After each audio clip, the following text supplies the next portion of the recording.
So, welcome to the Wellness as a Revolutionary Praxis Healing Forward Building Alternatives seminar. And I'm Immanuel Solas, and I'm offering this in support of Dr. Butch Ware's campaign for California governor happening in the state of California in 2026. Why don't we just, I'll read a little bit about what we can expect. So the idea behind this is we're going to be connecting your wellness practice to collective liberation through the Black August principles of study, fast, train, and fight. Now, I'm going to acknowledge something right up front that it's not August and I'm not Black, but we're going to work with what we have here. And part of why we're working with the Black August principles is obviously Dr. Ware comes from a Black revolutionary background, very well studied in it. The seeds of the Ware Wellness campaign actually occurred in August, right, Wendy? It was a kind of inspired by that.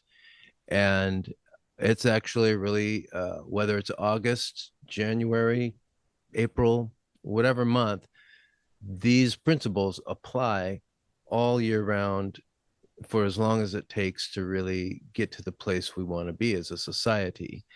And the well of resources and inspiration that it came from is from the Black radical tradition in the United States.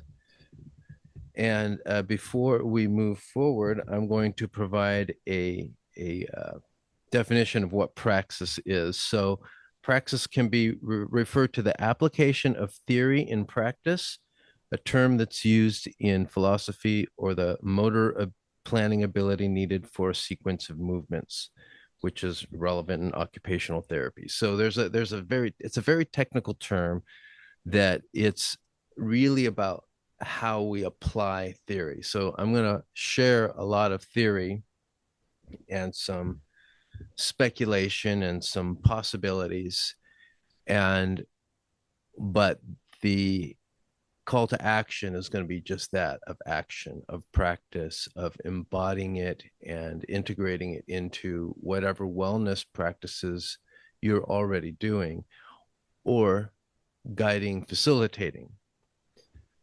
We're also going to explore how the consciousness industrial complex, which I'll define in more detail later, has been co-opted. In fact, the conscious industrial complex is what a co-opted spiritual community looks like. So it's not the conscious industrial complex co-opted the complex, they co-opted the space, which makes them a complex. And why sacred warriors are needed for this political moment, and how we can build alternative spaces that resist commodification and center justice. And I really want to bring this piece home, that wellness work is political work. We're going to explore how they've been separated, and one has been disabled through the separation. And our training spaces are organizing spaces for the resistance ahead. California leads, the nation follows. So, what is Black August? That gave its roots to this. It's an annual commemoration and a prison, according to Wikipedia, an annual commemoration and prison-based holiday to remember Black political prisoners, Black freedom struggles in the United States and beyond, and to highlight Black resistance against social, colonial, and imperialist oppression. It takes place during the entire calendar month of August.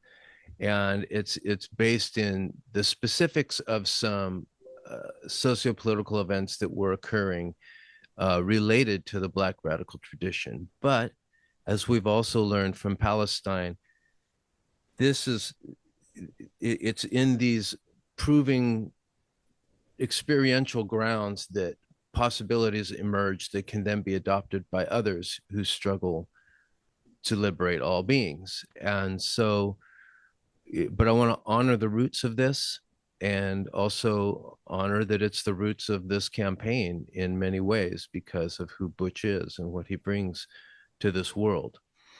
And the principles of Black August that we'll be working with are study, which is learn the lessons of those who came before, fast, have a clear heart, train, prepare minds and bodies for the work ahead, and fight, engage in the liberation we know is possible.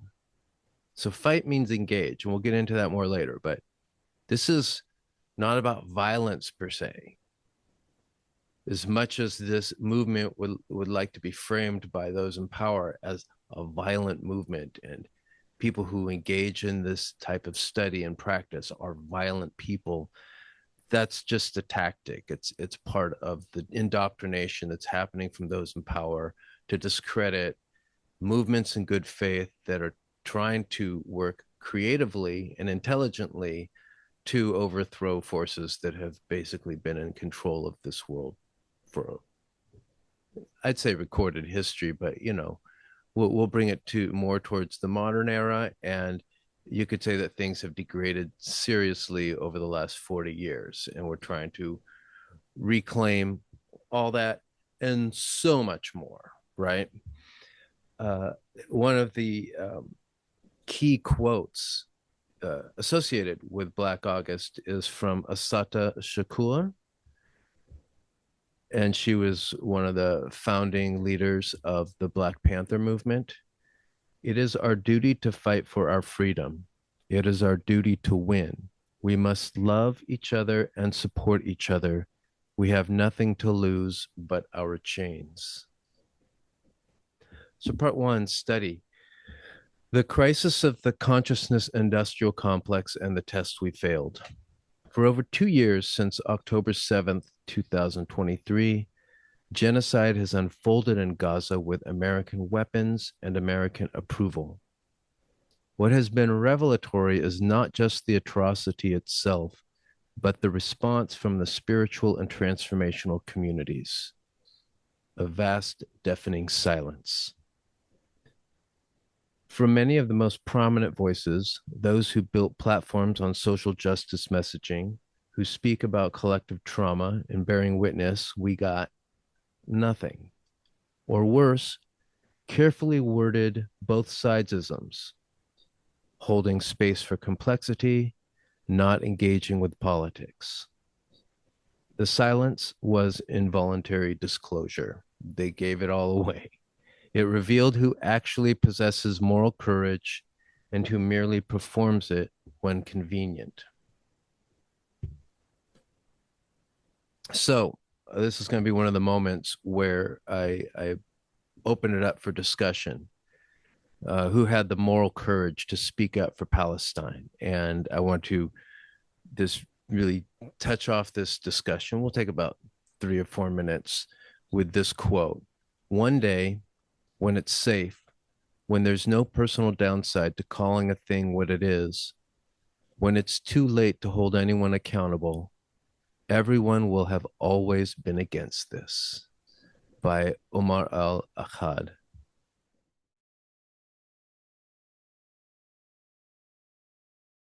What is the consciousness industrial complex? It's what happens when ancient wisdom meets late stage capitalism. It's the commodification and weaponization of spiritual wisdom to maintain existing power structures while providing the oppressed with just enough mystical bypass to keep them docile. I'm going to say it one more time. It's the commodification and weaponization of spiritual wisdom to maintain existing power structures while providing the oppressed with just enough mystical bypass to keep them docile. They repackage complex spiritual traditions into consumable products, ancient practices reduced to Instagram-friendly sound bites, context stripped, meaning diluted, profit maximized. It's individual wellness substituting for collective action. Heal yourself first becomes eternal postponement. personal transformation divorced from systemic change.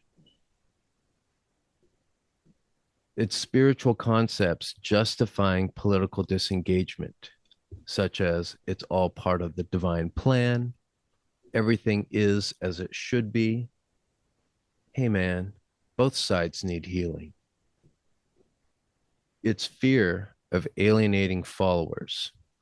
One prominent teacher who used to employ me, he was a teacher, but he was more of a organizer and curator of teachers, told Dr. Daniel Four, who's the ancestral medicine author, that speaking up about Palestine was not good for business.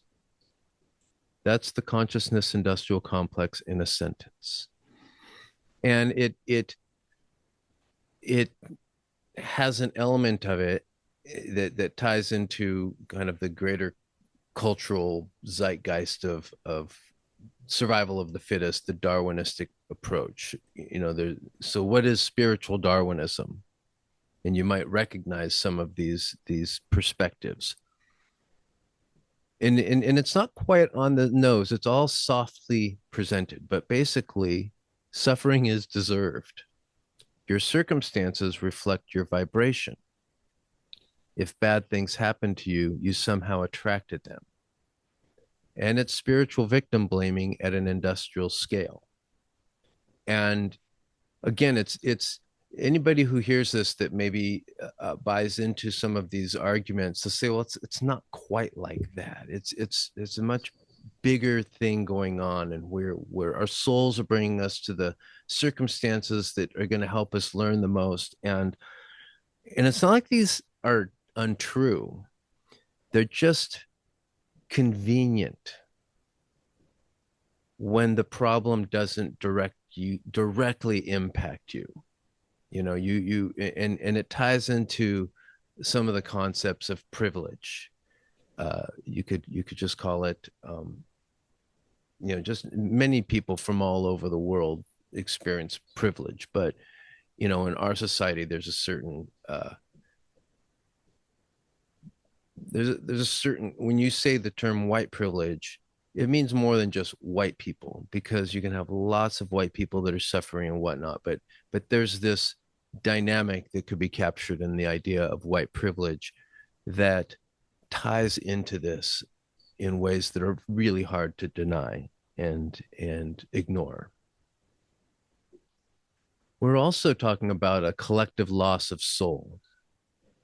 This isn't about people being bad. It's not like it's a moral failure, but it's not just a moral failure. It's a symptom of profound soul fragmentation, collectively, individually, and collectively. Like, it's hard to really disengage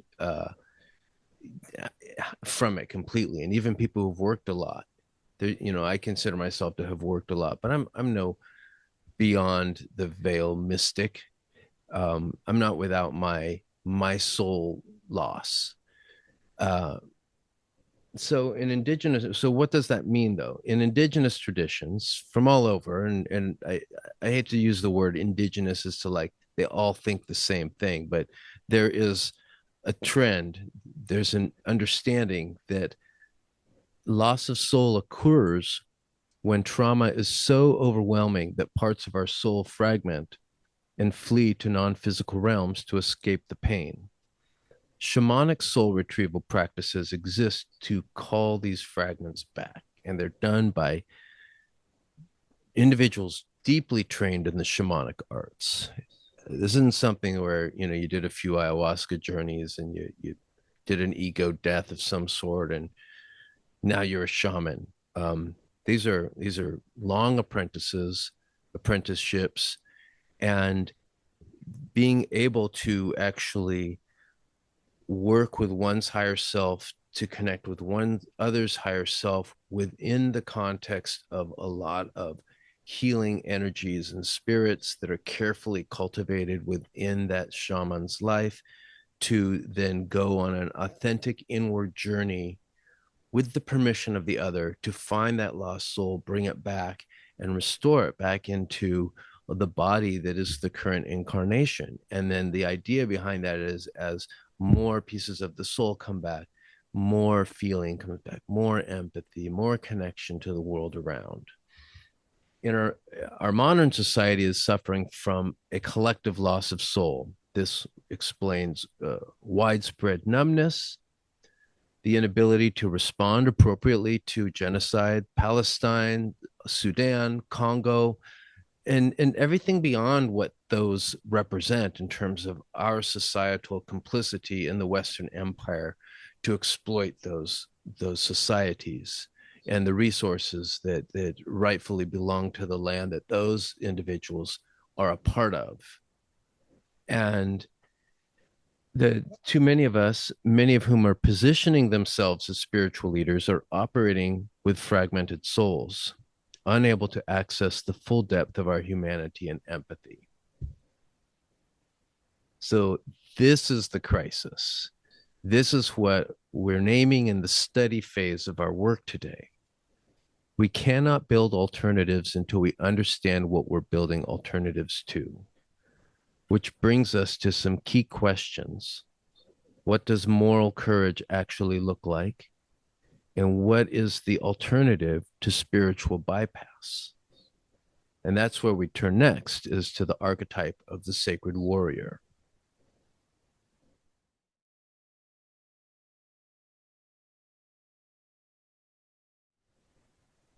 So part two, fasting.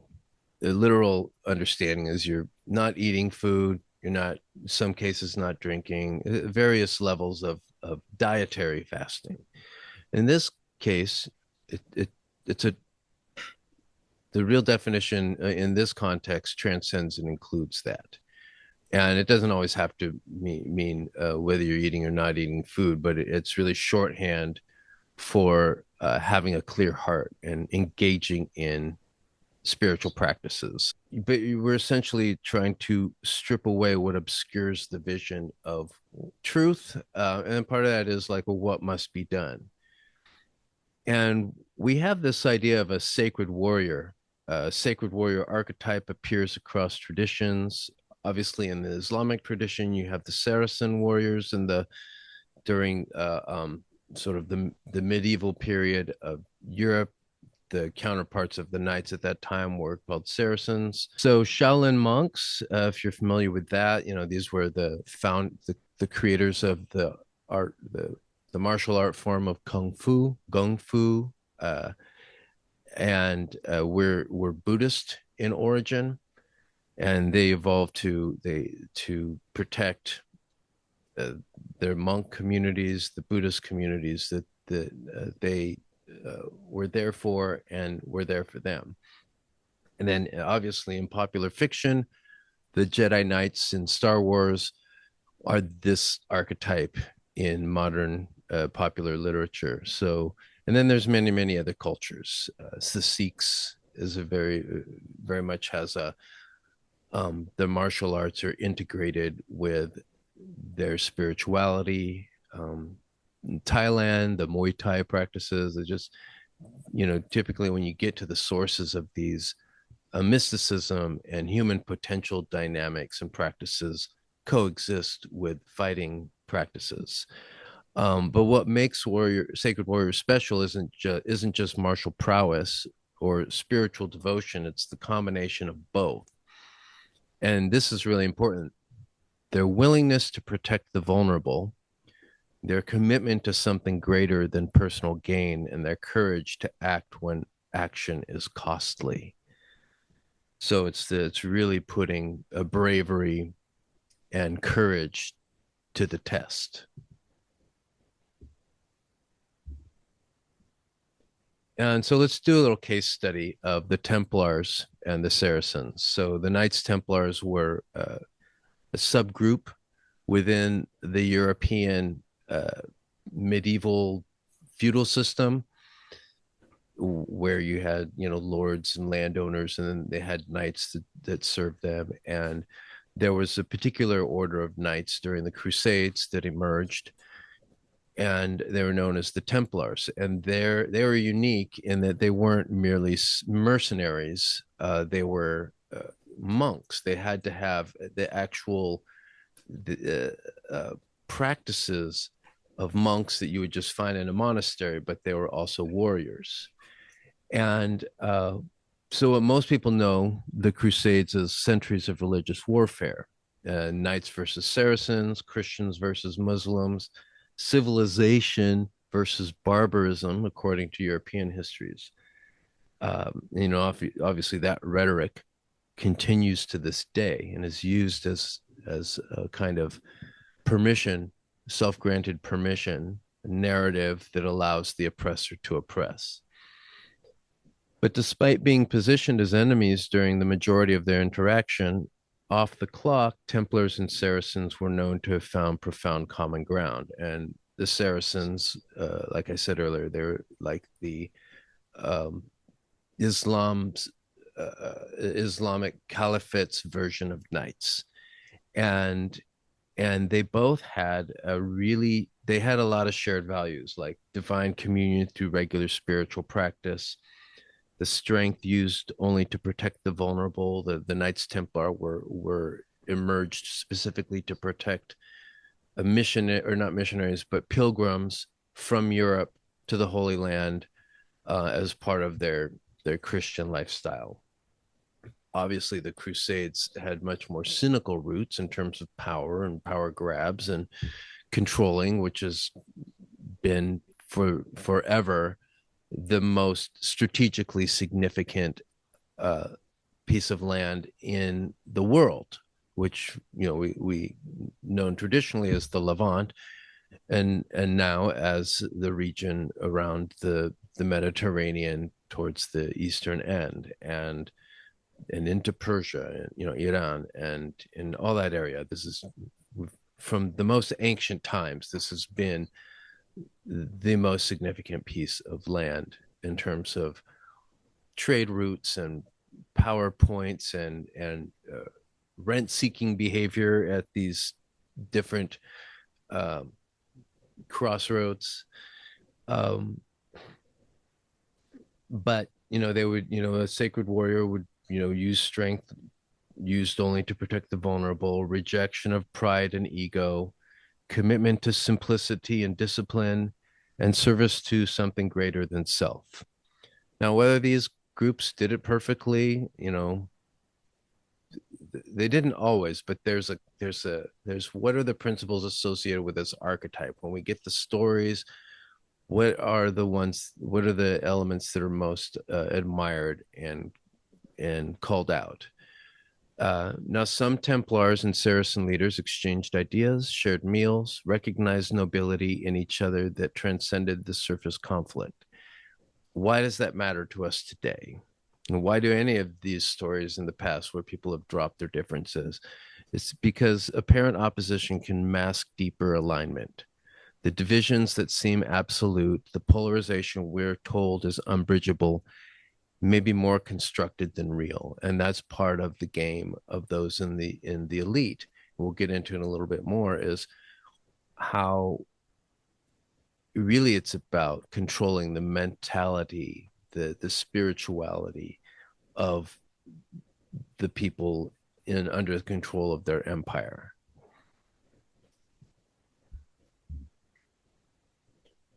So following that, let's look at Dr. Butch Ware as a sacred warrior archetype. And you'll see I have a little asterisk there. And if you pop down to the bottom, before I go into all this, I just want to say we're all human, including Butch.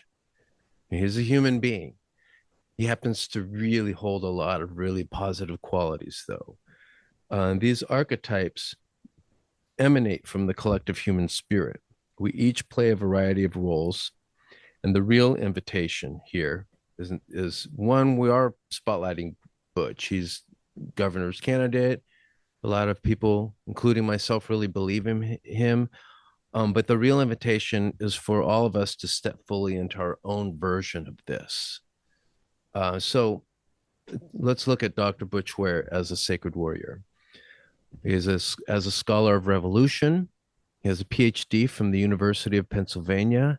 He's a historian of West Africa and Islam, specializing in Quranic education and liberation movements. Spiritual grounding, Muslim convert at age 15, follows West African Sufi traditions, and connects spirituality with social justice in every aspect of his work.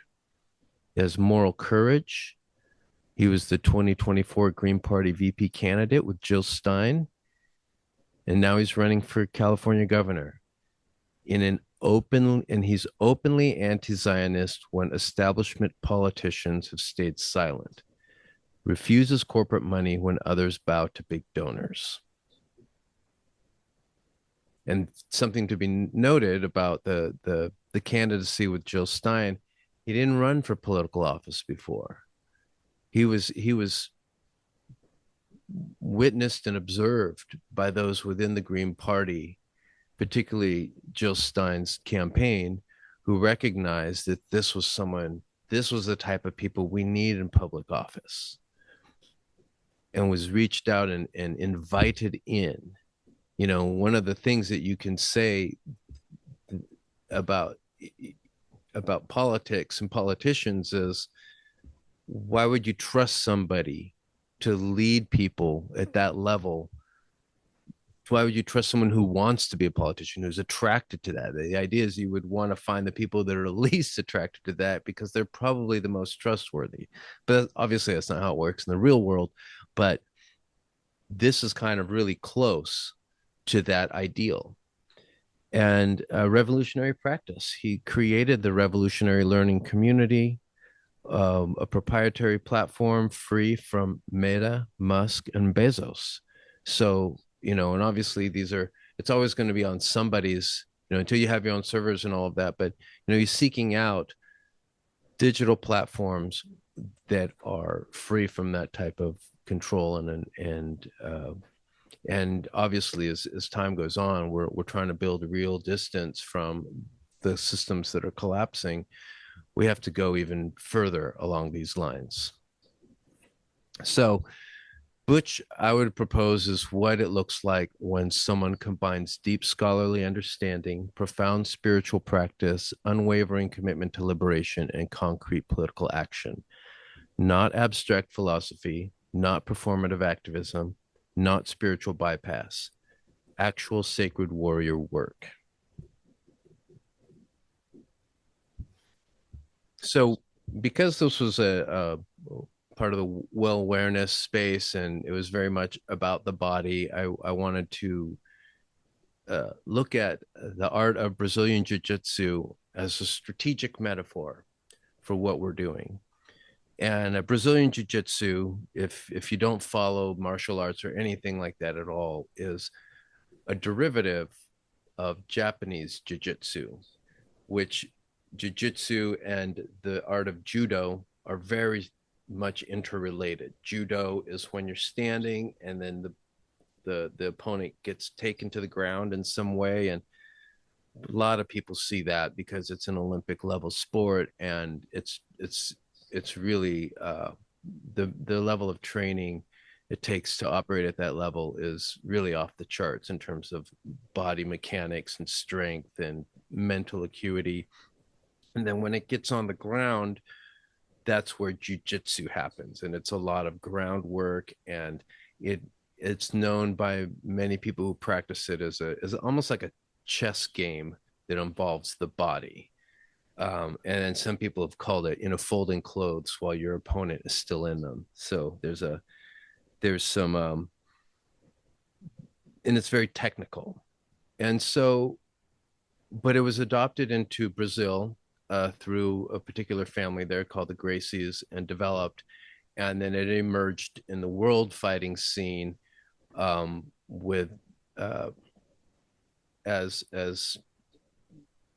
pitting smaller, more disadvantaged opponents against obviously larger and more almost like scary opponents, and then they would win. So now that whole space has evolved, and it's a whole other conversation now. But Brazilian Jiu-Jitsu is still something that's practiced at the highest levels of combat sports, and especially the UFC and other types of MMA spaces.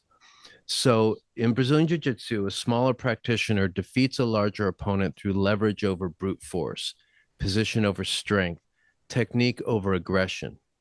The key insight: control the spine, the fundamental source of structural integrity, and you control everything. And surprisingly small things can achieve this. It's all, I'm not going to go into the technical conversation around Brazilian Jiu-Jitsu, but it's very extensive, and many people have no idea how devastating that is until you're being handled by somebody who's really skilled at that. So this mirrors Buckminster Fuller's trim tab principle. On massive ships, the rudder is too large to turn directly against ocean pressure. So engineers attach a small flap, a trim tab, to the rudder's edge. When the trim tab moves, it creates a pressure differential that pulls the massive rudder around, which turns the entire ship. So what we're saying is the rudder on a big ship, there is no mechanics that you can attach directly to the rudder that will turn it to then make the ship turn. You have this really small piece that gets turned mechanically. And then because it was turned, the rest of it gets turned. And so Fuller, who considered this one of his defining principles, because he even had it carved on his, he had "Call Me Trim Tab" carved on his gravestone. That's what it meant to him. Is that when you're thinking dynamically, when you're feeling dynamically, connected in some really important ways, which we're going to discuss, things come to you: ideas, plans, connections with the right people at the right time that serve as trim tabs that can make a greater impact on the way society is moving than you might think. It's kind of magic, but it's just really strategic thinking and a kind of really exploiting the laws of cause and effect in very intelligent ways, and ideally inspired ways. A lot of this is already happening, but it's not like divinely inspired or coming from a good place. It's coming from a place of control. These things are already being done. We're trying to understand how we as people, as a broad mass of people, can apply those principles, or individuals within broad masses of people can apply these principles to equalize the dynamic. This approach epitomizes revolutionary thinking. We don't need to match the system's massive force. We need strategic positioning and precise technique. Dr. Butch Ware's campaign is a trim tab in the world's fourth largest economy. That's the strategy we've been talking about. If we can get that 1.5 million votes, enough to get second on the primary in June, then we give Butch the chance to stand on the debate stage and make his case directly to California and to the rest of the world. And your wellness practice, you as an individual, can be a trim tab with what you're doing with your creative projects, quietly building community capacity for resistance.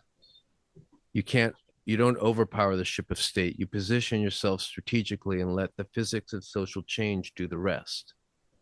Power comes not from size, but from positioning, not from matching force, but from knowing where to apply pressure. So this takes us to the concept of cultural narratives and who's writing them and why, and where, what I think that is the real battleground. It's the trim tab. It's the thing that we can get a hold of to turn and then make the rest turn with it. So what are cultural narratives? Well, you could also just say worldviews, religions, mythologies, mythos, a cultural mythos. And where I started my path, Sarah, you mentioned Esalen earlier. I used to meet with other members of the Joseph Campbell Foundation from 99 until 2006 every year at Esalen in spring. And we would do workshops that were experimenting with the concept of how do myths get created? How do they emerge out of a people? And Joseph Campbell was a scholar of comparative myth and religion.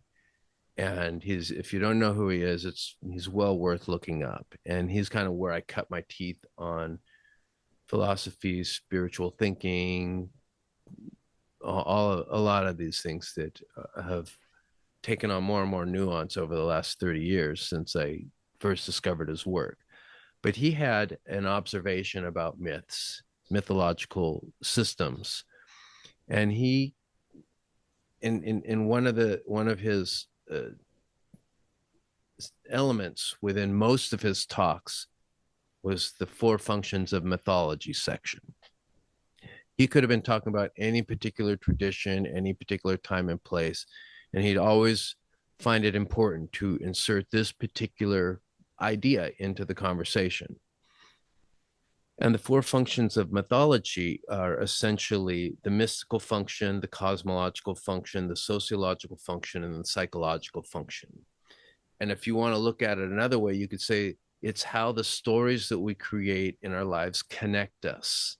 So at the psychological function, it's just me. How do I get through the stages of life?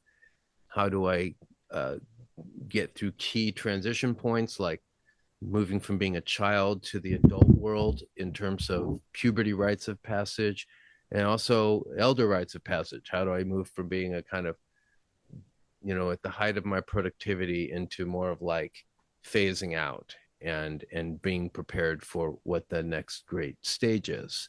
That's the psychological function. The sociological function is reinforcing the higher the norms and mores of that society that you're in. So the stories are always going to be exemplifying what we want you to do in society. Who are the heroes? What did the heroes do? Do what they did, or do what the priests say. So there's a sociological function. The cosmological function has a lot to do with like when we name certain geographical areas. It used to have a more mythological, storied import, poetic import, and symbolism. And now the stories we tell about cosmology are more scientific and rational. But that's the cosmological function of a mythological or cultural narrative system. And then the mystical function is that moment of connecting. If it's a really healthy system, it enables you to connect directly to your own relationship with the divine so that you're channeling divine message that's specific to you, but still works within a sociological equilibrium. And when these things are all working in a healthy society, then you are operating in a kind of harmony with nature, the natural order. And the idea behind that is when you're in harmony with nature, nature yields its bounty. But in our society, when you think of, if you think of the four functions of myth as a model of a culture's spine, in the skilled hands of the elite, this spine is susceptible to control. What are our movies about? Like there's no accidental media out there at all. So when they've got a hold of this spine of culture and each individual, the mystical function, they're channeling awe towards consumer goods instead of genuine spiritual connection. They're framing reality through materialism and competition. For the cosmological function, for the sociological function, they're reinforcing hierarchies that benefit the wealthy. And through the psychological function, they're telling us who we should aspire to be. And when corporations and entertainment conglomerates seize control of our culture's spine, our mythological framework, they gained leverage over our entire worldview. But here's the beautiful thing about Brazilian Jiu-Jitsu. It teaches that technique and leverage can overcome size and strength. We don't need to match the corporate party's billions. We don't need to outmuscle the establishment. We need to understand leverage points and to apply pressure.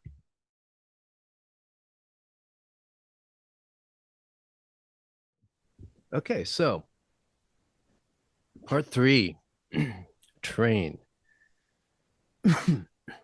This is about, as we're just discussing, building the alternatives, open source liberation. Critique without alternatives leaves us stranded. They kick us out, but like you were saying, you build it, you build the thing. I've spent 2 years documenting how the consciousness industrial complex has failed us, about spiritual bypassing, about commodification, about the silence on Gaza and the Sudan and the Congo, and. But critique alone isn't enough. We must build. We must create.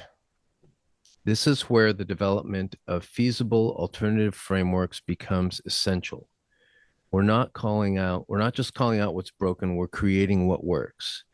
And this is the vision: open source, decolonized spirituality, not as a brand, not as intellectual property, but as a living practice anyone can adapt and implement in their communities. So it's that alternative space that you're talking about, Wendy. And there's to go back to the Brazilian Jiu Jitsu thing, there is a concept in Brazilian Jiu Jitsu known as frames and levers. So a limb, like an arm or a leg, can become a lever to submit your opponent. You grab it and you do some really painful thing. It really hurts, and it breaks bodies, and but that's not the point.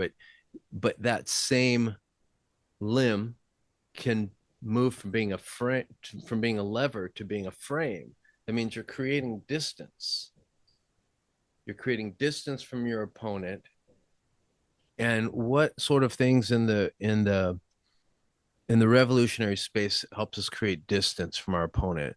A lot of that is food and housing. Like if we're able to create food and housing dynamics that aren't built into the system, that can't be turned off, alternative power sources, these are all frames. So that's why a lot of people is, oh, we got to just tear down the system. Well, you can't really tear down the system until you have alternatives. You can't disengage from one until you already have food and comfort and shelter and certain things taken care of, particularly when you have children and dependents and people that you care about. And so what does the creation process actually look like? And this ties into the piece of what I've been sharing. A lot of this has really kind of evolved over the last couple of years as I've gotten tuned in more and more towards what we call waking up and really getting more involved politically and in terms of from the revolutionary spirit. Now I have a pretty long history in terms of certainly during my support of Marianne Williamson over the years, where she was always walking the spiritual political edge. So spiritual, it hasn't been hard for me to combine spirituality and politics because I've been really tapped into what she was doing for a long time. Now she definitely developed some rhetoric around Gaza and Palestine that made me not want to have much to do with her because she just started doing that both sides thing. She's culturally Jewish. She has a lot of, she's super close to that dynamic. And in her own life, it's like being within the American Jewish community and resisting Zionism versus someone not connected to it at all. It's a little more difficult. Gabor Mate did it just fine. A lot of people have done it just fine. She had a little more difficulty with it in terms of really dissociating herself from that. That said, she's been anchoring that political piece for me for a long time. But before, sort of underneath all that, what really got me connected to this material a long time ago was Joseph Campbell's emphasis on the idea that the artist is a mystic with a craft, and they have a role within society which is shamanic. And it's part of painting the cultural framework, the cultural worldview, the cultural mythos in a way that brings balance to society. And so my thinking was always like, how do artists basically tell the global community's myth? How does science and all these people work together for that? And it took a very focused, um it took a lot of focus towards what I've been into since Gaza and October 7th and all of that. But this is a piece of this framework that I'm sharing that's existed for about 30 years now, since I first encountered Joseph Campbell's work. And it's the receive, realize, render framework.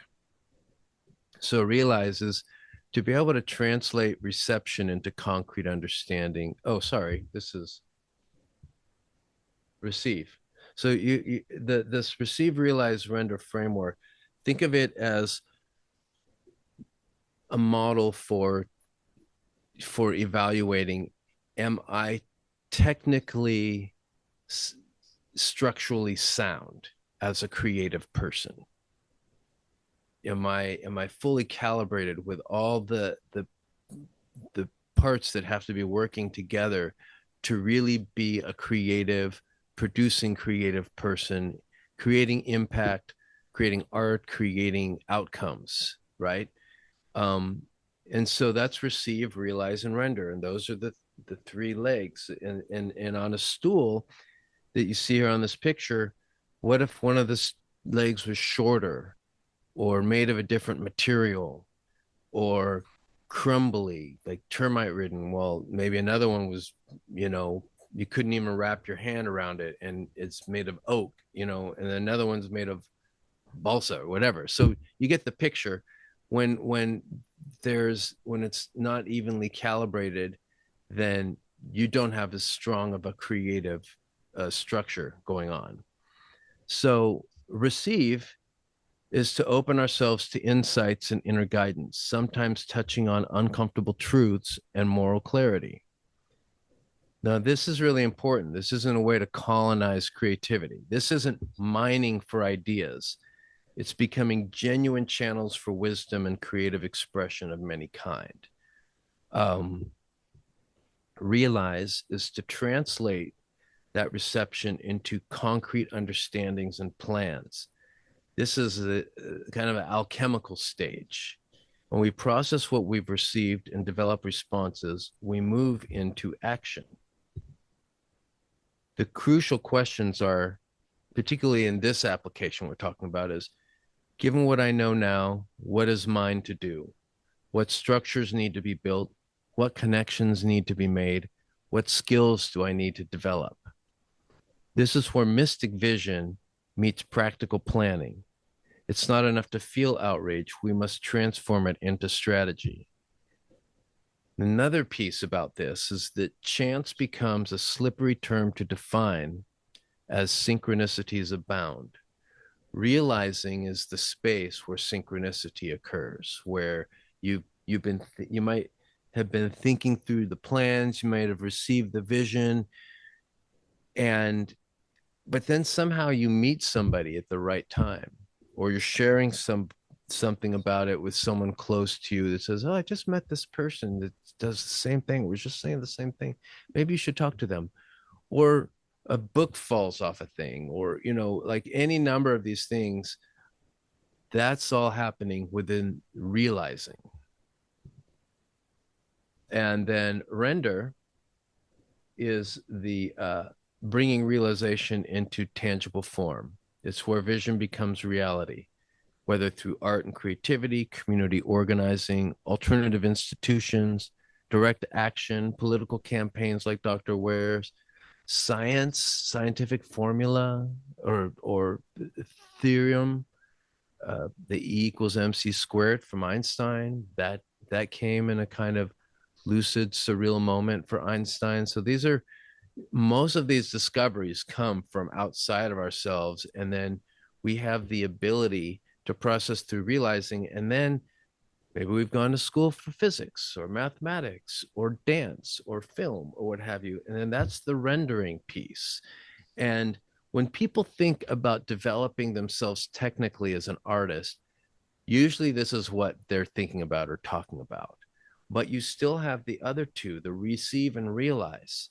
And how do you develop technically for that? The training of a mystic. So some form of meditation, Sufi practice, all these things that you think are about bringing peace or relaxation.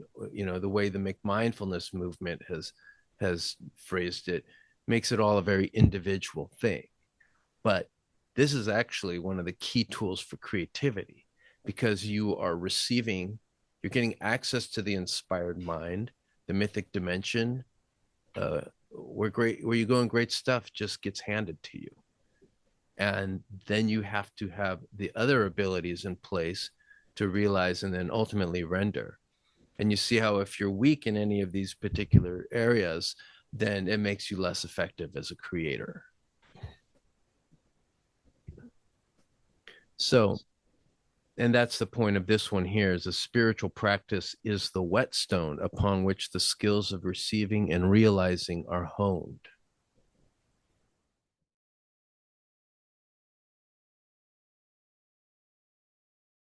Part 4 of the Principles of Black August: fight. Like I said at the beginning, fight isn't violence. Fight is engagement.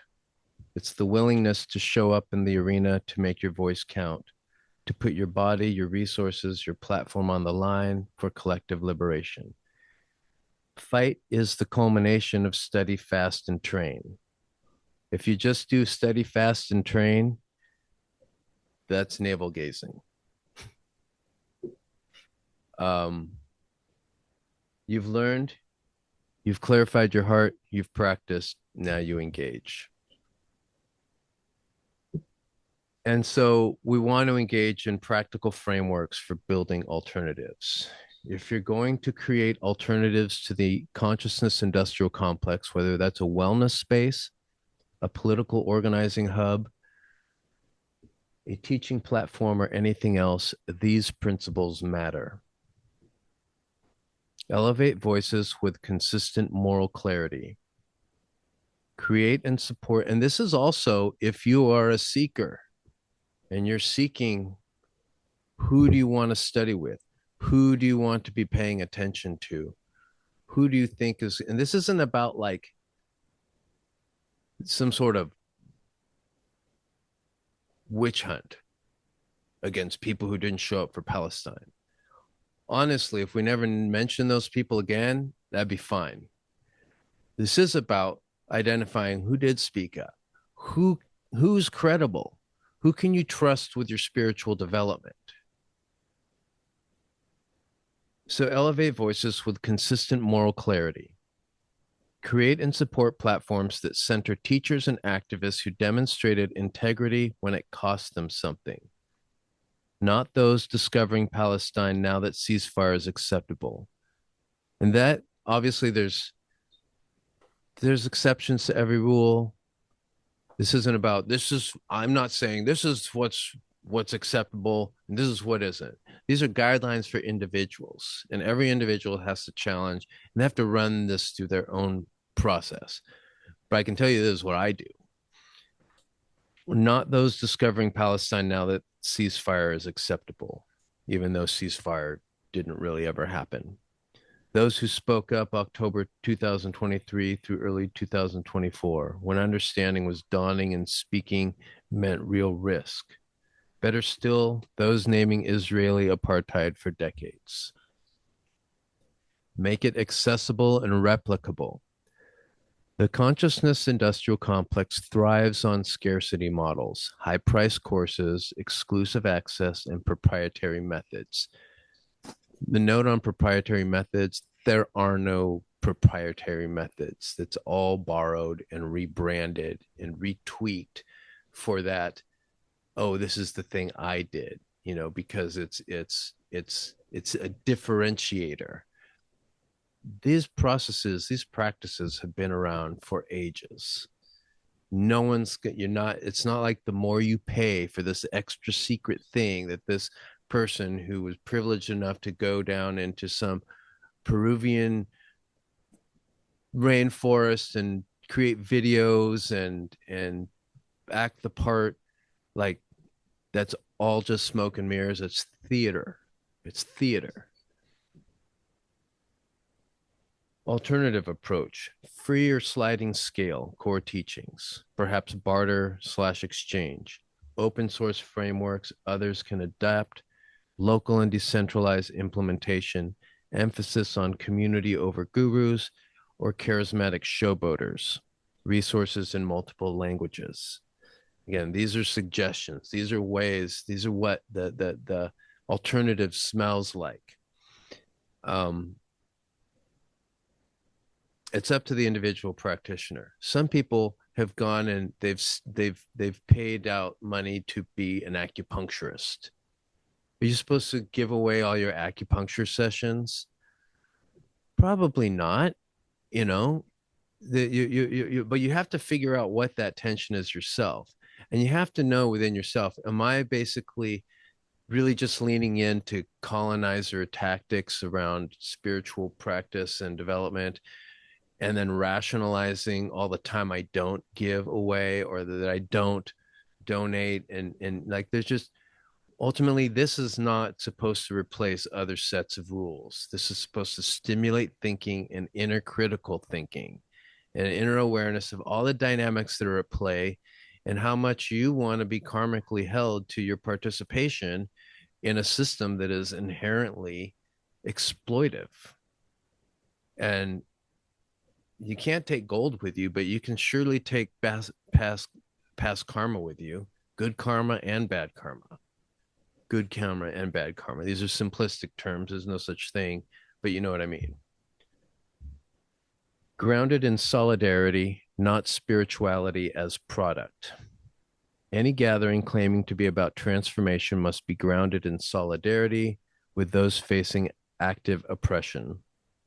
This means explicit acknowledgement of ongoing atrocities, dedication of resources to liberation movements, building relationships with frontline organizers, refusing to separate wellness from justice.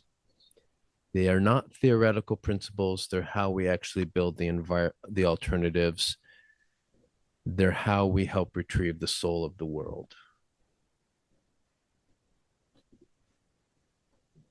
And that concludes the presentation, which is really an exploration of key concepts that I explore in my book, Creating Shifts, which is available for free as an ebook.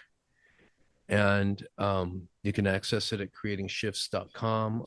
This is where you actually click on this to get the free book, but it has a lot of other articles like if you want to go a little bit deeper into more of the mythological angle, how our cultural narratives are controlled.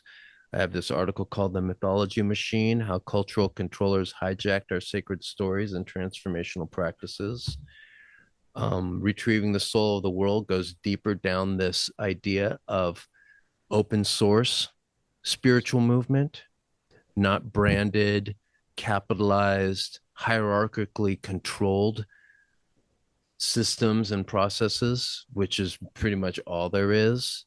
Like there's kind of almost isn't an open source liberation spiritual alternative. That's what we're trying to build in this space.